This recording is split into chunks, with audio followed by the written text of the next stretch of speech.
ibarat cai herang dina gelas.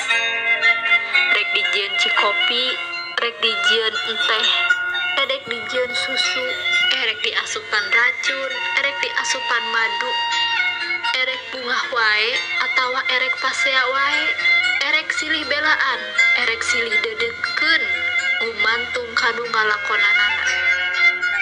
Sabab memang teu gampang ngahijikeun dua sifat anu beda, ngahijikeun dua kahayang ngajadikeun satujuan. Tong boroning nu karek anyaran rumah tangga, dalah nu tos taunan oge kadang sok loba anu paburantak, bubar ku sabab teu bisa nahan amarahna, ancur ku sabab ngalajur hawa nafsuna. Mugi we cing ngajadikeun enteung keur urang sadayana, yen rumah tangga teh niatan heula seja ibadah, ulah ngalajur